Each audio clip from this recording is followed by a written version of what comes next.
Welcome to Invest Insights. I'm Abby Maloney. I'm joined today by Paul Swartz, the CEO of USA Architects, Planners, and Interior Designers. Paul, thank you for being with me today. It's my pleasure. Thank you. USA Architects didn't come up with a name for the firm simply out of a sense of patriotism, but also for the initials of you and your partner. How did you two begin the firm? And how did it lead you to your current focus on building communities, schools, cultural and civic centers, and other similar projects? Thanks, Abby. You're right. It's the classic sort of start to an architectural practice. Arnie and I met at another architectural firm.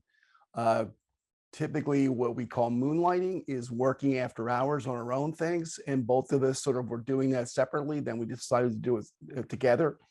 And once that happened, the firm took off because we ended up getting a developer client. We had been working primarily in Hoboken, Jersey City, which are right across the river from New York City. A lot was going on. And once we got this new developer client, it was kind of history from there. We started our little practice and it really took off.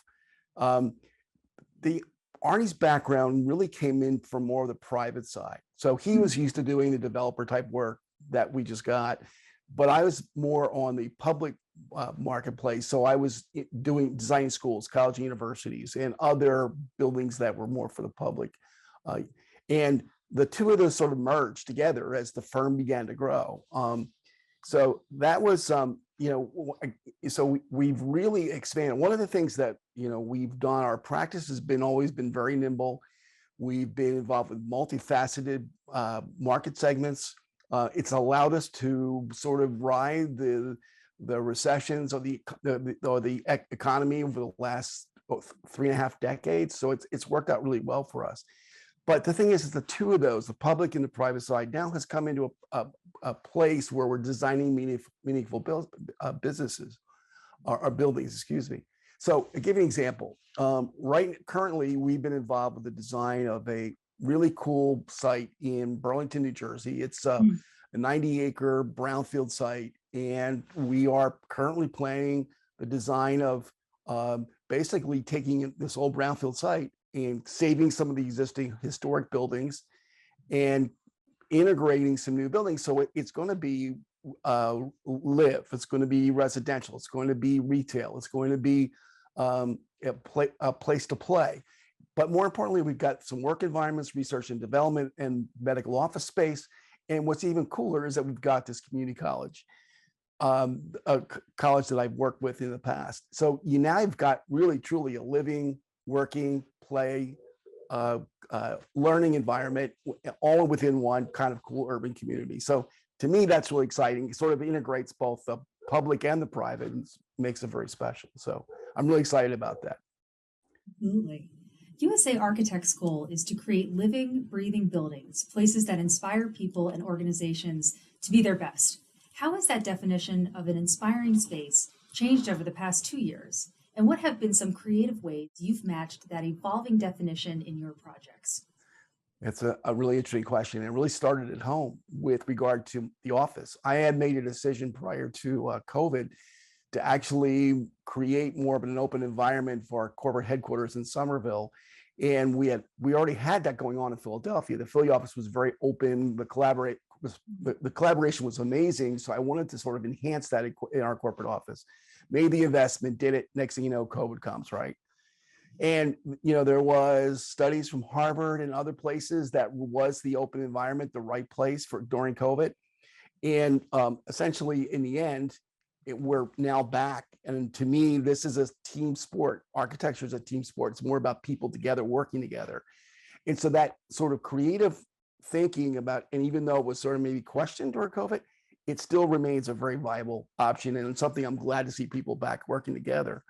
And where the COVID has become a real challenge. Like, for instance, we're working on an assisted living facility in New Jersey, right, where obviously they have been devastated through COVID. So we needed to look at a whole brand new design methodology to say, are we able to separate yet also integrate?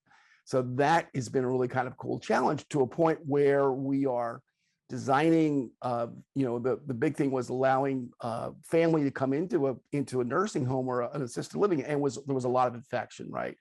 So what we ended up doing was finding a way to allow family to come in, or if not, there was a way that they could separate it by screening them, and allowing them still to see them and hear them, but not necessarily meet with right there in person. So that to me was really kind of a cool thing.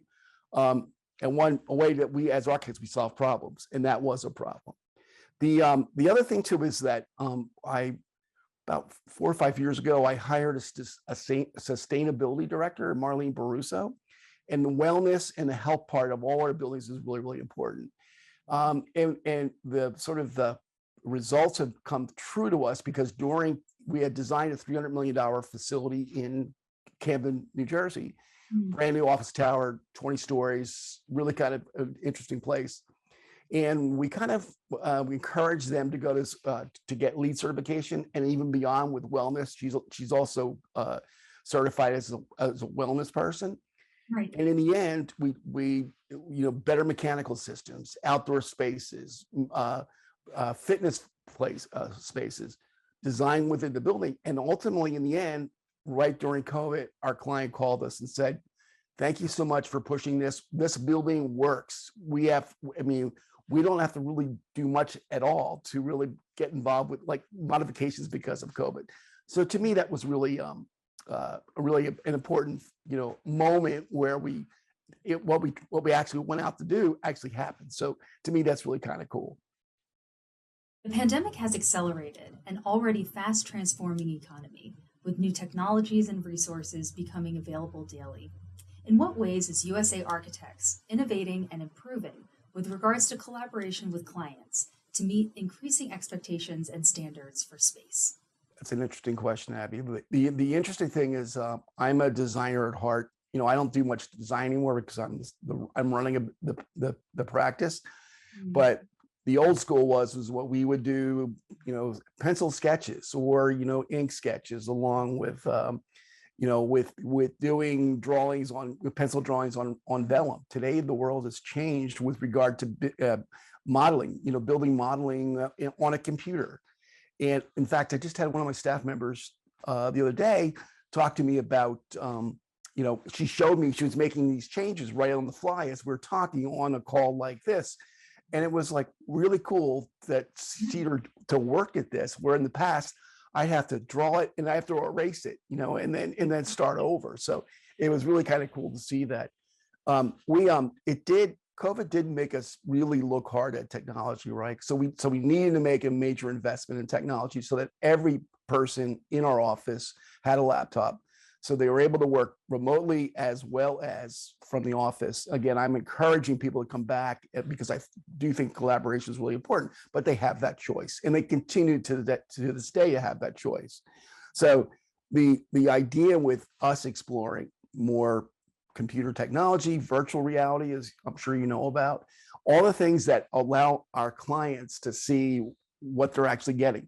One quick anecdotal story is I remember when we would draw it when in the old days, we couldn't draw every aspect, right? It was impossible for us to do that. So there are quite often in the past, where a client might say, "You know what, I wasn't expecting that." Well, now there are no excuses because the technology, the computers are building these buildings literally virtually, and so we can actually see that. So that's really kind of a cool thing. So yeah. Absolutely. We've been talking a lot about creativity because that is the theme for this season of Invest Insights. So I want to round out our discussion by asking you, what role does creativity play in remaining competitive in today's landscape? I think it's more than ever. There's a real major need for being creative. For a couple of reasons. One of them, as you've heard from all the reports, everything's up price-wise, right? Construction industry is like driving some of the major material unavailability, and I'm seeing the prices of buildings are growing by 30%. We talk about 7.6% escalation. We're looking at some places it's 30% in our industry availability. So you have to try to do more with less, and really make sure that our clients understand that, and making some choices as to, do we really need that? Can it become like a space that can be shared by many? Or does it need to go back and be more of the traditional design?